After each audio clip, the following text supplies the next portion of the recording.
He said 5 words and thought he'd already won. "You're not my wife anymore."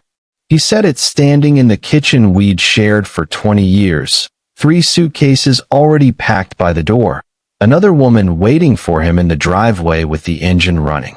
He thought he was walking away from nothing. A woman who'd spent 2 decades making his coffee, hosting his dinners, and disappearing quietly into the background of his career. He had no idea what he was actually walking away from. 3 days later, he'd find out, standing outside a locked gate, pounding his fists against iron bars, staring up at a deed with only one name on it. "Mine." My husband said, "You're not my wife anymore." So I collect everything I built back from him. For almost 20 years, Diane Whitfield had built her life around the quiet architecture of someone else's ambition. She was 47 years old, an interior architect by training, though almost no one outside her closest circle knew that she was also something else entirely. A patient, careful real estate investor who had spent 2 decades doing something most people never notice: buying quietly, holding steadily, and saying almost nothing about it. She drove a 7-year-old Honda. She wore the same 3 cardigans on rotation. People at dinner parties assumed she didn't work at all, that she filled her afternoons with errands and lunch dates while her husband built something that mattered. She never corrected them. She had married Mark Whitfield when he was 28 and hungry, the kind of hungry that either burns out fast or turns into something formidable. He was sharp, magnetic, the kind of man who could walk into a room of strangers and somehow end up at the head of the table by the time dinner was served. Diane believed in him before almost anyone else did. And for the first decade, that belief looked like partnership. She never called it sacrifice, not when she turned down a design contract that would have put her name on 3 buildings downtown, not when she managed every dinner that quietly built his reputation among partners who mattered. She called it building something together. But somewhere in his 40s, something in Mark shifted. The dinners with old friends became dinners with country club partners who talked about vacation homes like they were comparing golf scores. And Mark, eager to belong in rooms he'd once only dreamed about, started rewriting the story of his own life out loud. He described the lake house as something he'd built for his family, never mentioning his wife had bought it outright, in cash, 3 years before they'd even met. He'd talk about the freedom his income gave them, never once acknowledging that freedom had existed in that house long before his salary caught up to his pride. Diane heard these conversations secondhand, through people who repeated them without any malice, simply passing along what Mark himself had said. And each time, she absorbed it quietly, filed it away. Because what none of them knew, not Mark, not his partners, not the new friends circling his rising star, was that Diane had inherited a modest fortune in her 20s, long before Mark Whitfield ever existed in her life. She'd invested it patiently, bought land along a stretch of lakefront back when it was considered too remote to interest anyone with real money. That lake house Mark now called the crown jewel of their marriage, purchased outright, in cash, under Diane's name alone, 3 years before she ever met him. She'd never hidden it out of shame. She simply never saw the need to announce it. And Mark never once thought to ask. One night, during an argument about something that barely mattered, he said a sentence Diane would replay for months. "Without me," he told her, "you're nothing." She didn't answer him that night. She just looked at him for a long moment, and filed that sentence away too. Somewhere quiet. Somewhere permanent. She had no idea yet how soon she'd need it. It happened on an ordinary Thursday. No warning, no build-up you could point to later and say, that's when it started. Mark came home past 10, tie loosened, phone lighting up against the counter with a name Diane had come to recognize far too well. Rachel Alton, 36, a colleague at his firm. Her messages had been arriving at hours that had nothing to do with casework for months. Diane had noticed the pattern long before that night. The way Mark angled his phone away from her, The way his voice softened the moment he stepped into another room. She'd been watching, gathering her own quiet understanding. That night, she finally asked him directly. Calm. No accusation in her voice. Just a question laid plainly on the table. Mark's patience, worn thin from months of guilt curdling into resentment, snapped completely. He told her she'd never understood what it meant to build something, that she'd spent 2 decades coasting on the life he provided. Diane reminded him, gently, of the years she'd spent making that life possible. And Mark's answer came fast, sharp, like he'd been waiting for an excuse to finally say it out loud. You're not my wife anymore. The words landed in that kitchen like something shattering. No court had said it. No paper had been signed. Just a man deciding, out loud, that 20 years could dissolve with a single sentence spoken in anger. He was upstairs within the hour. 2 suitcases packed with a speed that told Diane everything. This hadn't been decided in that kitchen at all. It had been arriving for weeks, maybe months. The argument had just given him the excuse he'd been waiting for. Outside, a car was already running in the driveway. Rachel behind the wheel. Diane didn't cry. She stood at the window until the taillights disappeared, and then she went to bed, her mind already moving past the pain and into something colder, something far more useful. If you've ever had someone try to erase 20 years of your life with one sentence, tell me in the comments. I want to know I'm not the only one who's been there. This comment prompt should be delivered mid-story, not just at the end. Drives engagement earlier when watch time momentum matters most. By morning, Diane had made one phone call, one she'd known for years she might eventually need to make. Helen Marsh answered on the second ring. 40 years practicing law will do that to a person. Nothing surprises them anymore. She'd been close to Diane's late mother, and over the years had become something closer to family than attorney. She was the only person outside Diane's immediate circle who understood the full architecture of her finances. Are you ready? Helen asked. No further explanation needed. Diane looked out at the gray morning light over her kitchen and answered without hesitation. It's time. What almost no one in Mark's life understood, what Mark himself had never once bothered to ask, was the true scope of what Diane actually owned. The lake house was only the most visible piece. There was a small, profitable real estate holding company registered entirely in her name. A trust from her parents that had grown steadily under careful management. A stock portfolio built with the same patience she brought to every blueprint she'd ever drawn. Mark had never asked to see any of it, secure in the belief that his salary was the true engine of their household, never imagining his wife's quiet, unremarkable life concealed a fortune several times the size of his own. That morning, Diane didn't waste an hour. A locksmith changed every entry code at the lake house before noon.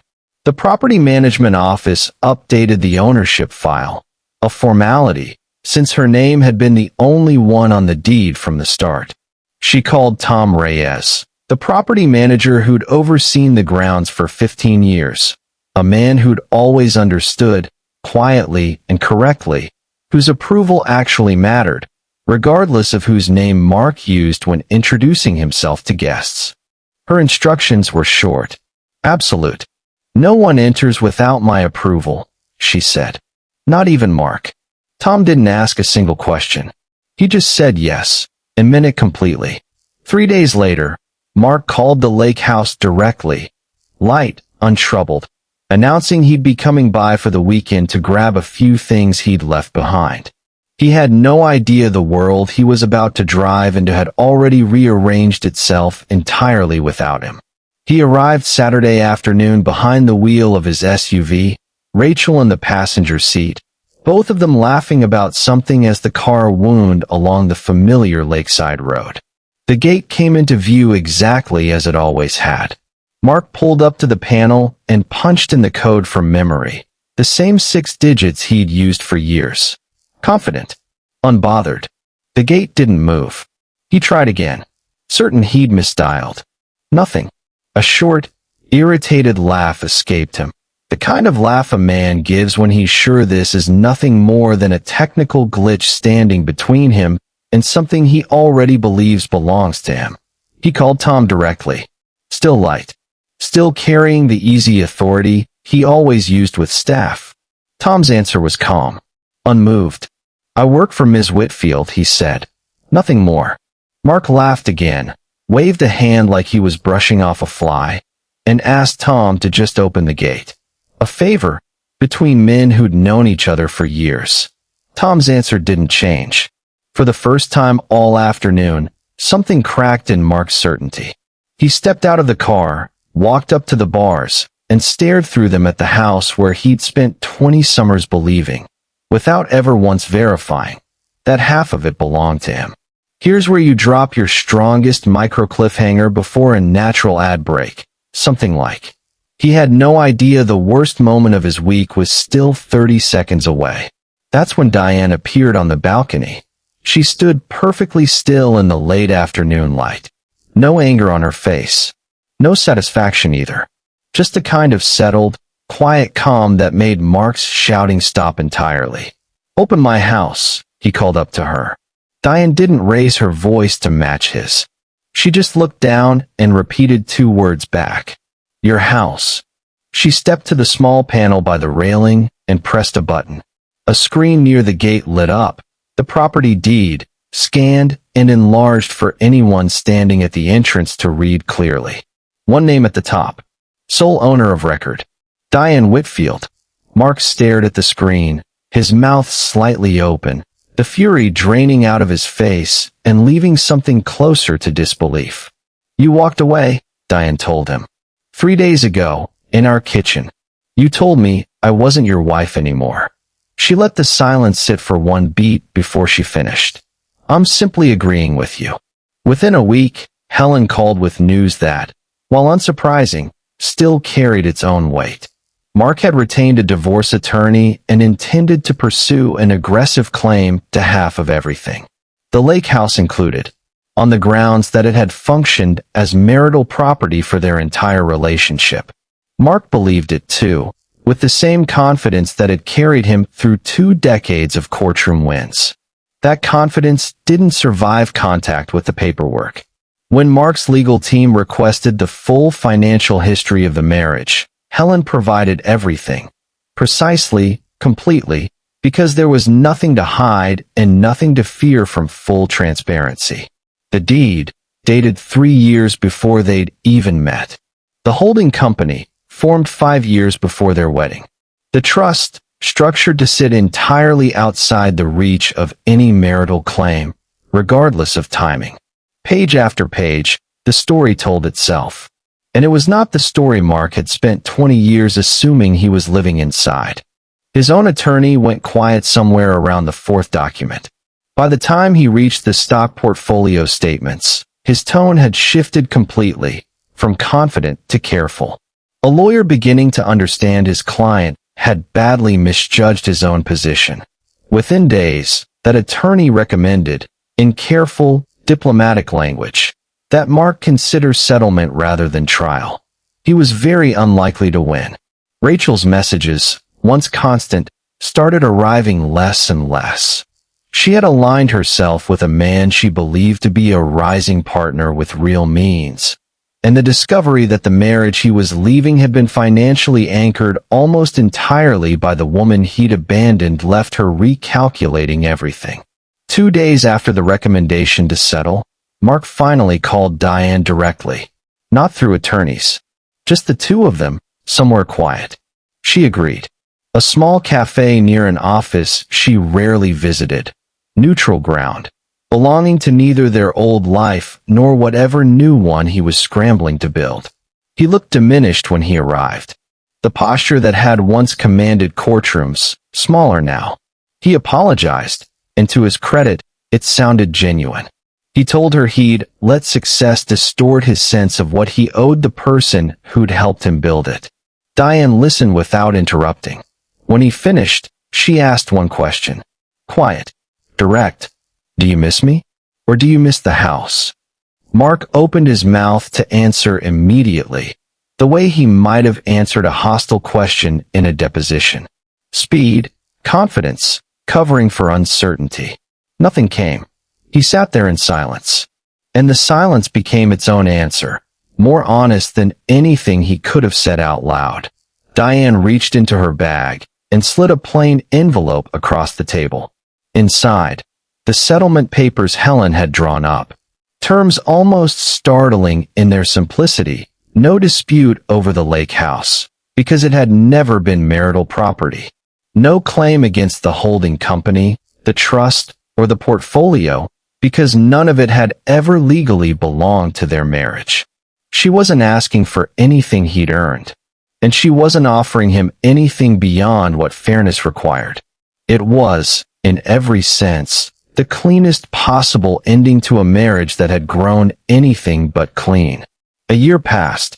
The lake house that had once been the site of Mark's unraveling became something entirely different under Diane's hand.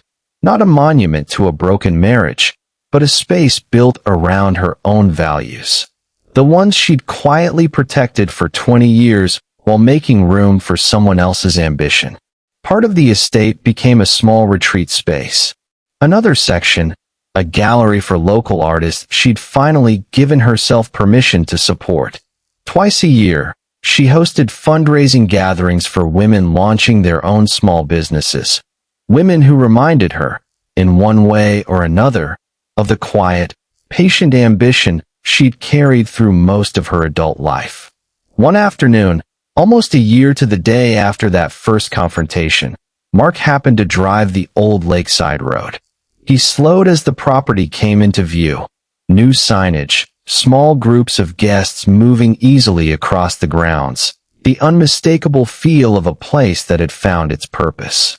Through the trees, he caught a glimpse of Diane near the water, laughing at something one of her guests had said. Entirely at ease.